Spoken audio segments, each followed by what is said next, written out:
पाकपतन में तालीम के फ़रोग़ और नौजवानों की सलाहियतों को उभारने के लिए सुपीरियर कॉलेज में एक तकरीब का इत्माम किया गया, जिसमें कामयाबी हासिल करने वाले तलबा व तालबात में इनाम तकसीम किए गए और पाकपतन में तलबा की कामयाबी में अल्लाह किरदार अदा करने वाले दीगर मदारस के असातिज़ा को भी तलीमी मयार बुलंद करने पर खराज तहसीन पेश किया गया और शील्ड दी गई। इस मौका पर मुल्क पाकिस्तान के नामवर कव्वाल कारी वहीदुद्दीन चिश्ती ने अपने फन का मुजाहरा किया।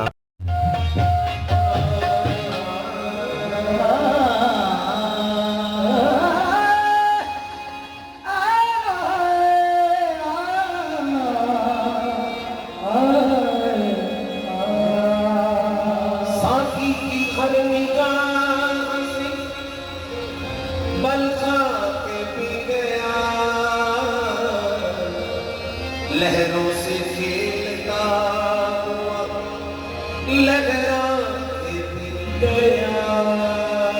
हाँ, साथी की हर निगाह से लहरा के फिर गया। लहरों से खेलता हुआ लहरा के फिर गया।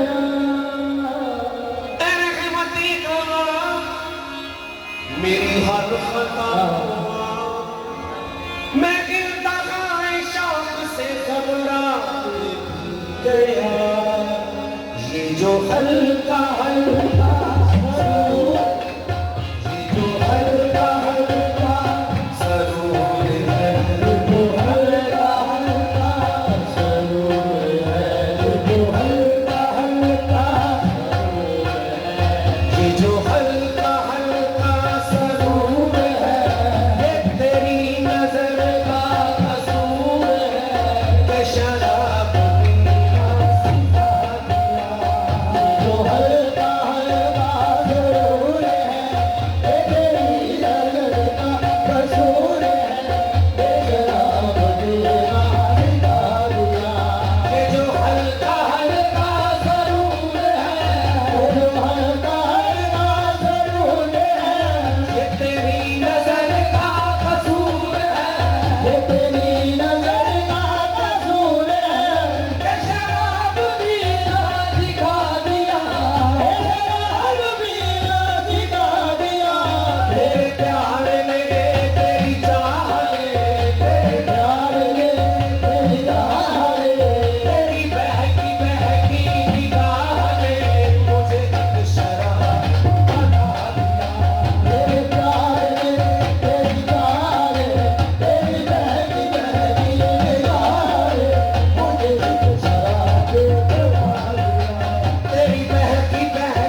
दिया